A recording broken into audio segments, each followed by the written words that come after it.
Both the most loved and hated role in the finals. It's the class that feels absolutely broken when it's on the enemy team, but underwhelming when you're the one trying to make it work. This duality is what makes the light class so controversial and fascinating. But there's the good news. Once you understand how it's meant to be played, light becomes one of the most impactful and rewarding classes in the entire game.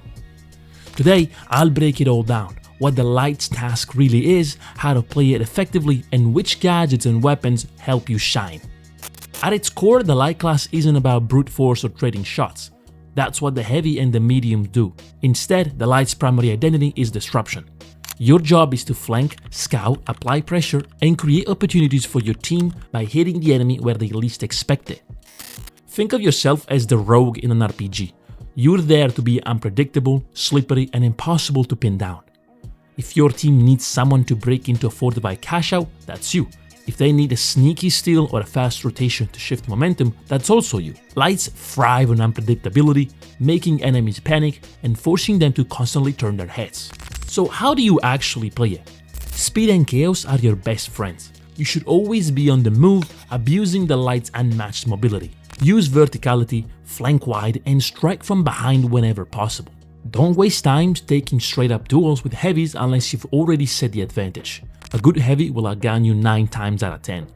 Instead, think about how you can bypass a fight entirely. Sometimes running past the chaos to secure the objective is far more valuable than flashy kills. Your contribution is measured not only by eliminations, but by how much you disrupt the enemy's rhythm and force them to react to you. Currently, the best comp is HML, so in the perfect match you'll have to take down the enemy's light. You can certainly ask your team for help, but you're the only one who can keep up with the light's kit. Again, in the perfect match, once the enemy light is eliminated, you can focus on the rest of the team, helping your medium and heavy. Ideally, you want to take down the lights first, because it's the most annoying one. It's the class that if left unbothered can do great damage to your team.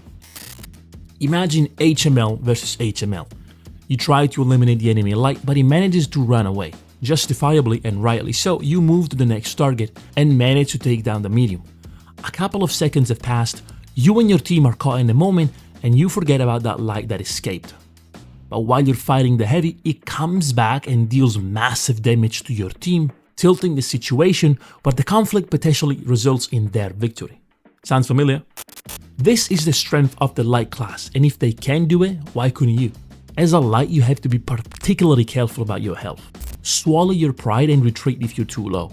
You have to stay alive, especially because even though you're playing with your team, your positioning is almost opposite to theirs, and that makes a revive very unfavorable. What I'm saying is that if you get eliminated, you'll become a pain for your team that now has to find a way to reach your trophy while being mindful of the enemy. So rotate as much as necessary. You want to be like that annoying bug that stings and retreats. Another great skill you can use, especially as a light, is predicting the enemy.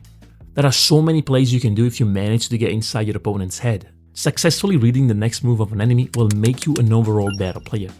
Although, this is a pretty complicated topic for another video.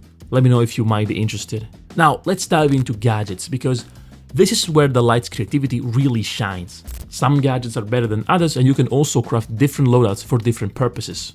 If you like knowing where the enemy team is to get the highest success for your flanks, sonar grenades are absolutely fantastic. Just chug one in the general location of your opponents, and for roughly 5 seconds, you'll know their every move. While if dome shields and heavy gadget based teams are giving you a hard time, the glitch grenade is your best friend. It's capable of instantly removing dome shields and preventing any gadget to be used if thrown correctly.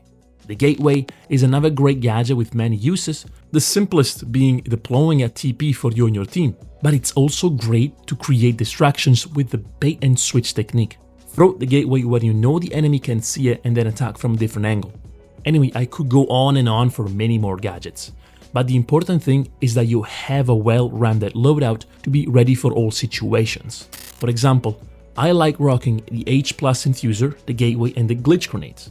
But I often swap the infuser with either thermal vision, gravity vortex, or nullifier depending on the situation. Weapon selection depends heavily on how you want to shape your playstyle.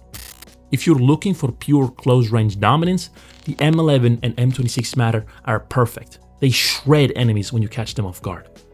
The XP54 is currently a well-rounded option, but if you're wanting an automatic weapon that can take care of all ranges, you can't go wrong with the ARN-220. For the more brave, the recurve bow is a fantastic weapon. Just don't expect to master it right away. Anyway, the weapons you should mainly focus on are the ARN-220 and the 93R. These two weapons stay competitive across most ranges and are also easy to pick up. The key is to not lock yourself into thinking the light class is about racking up the highest skill count. That's not the point. Your job is to be a constant thorn in the enemy's side, to steal objectives, deny safe spaces, and keep them guessing about where you'll strike next. Every second spent looking for you or repositioning because of your pressure is a win for your team. To summarize, the light class is best played like the rogue archetype.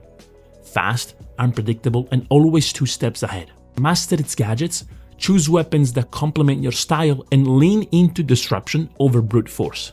If you embrace the chaos and stay creative, you'd realize the light class isn't weak at all. It's one of the strongest tools your team can have. That's how you unlock the full potential of the light class in the finals.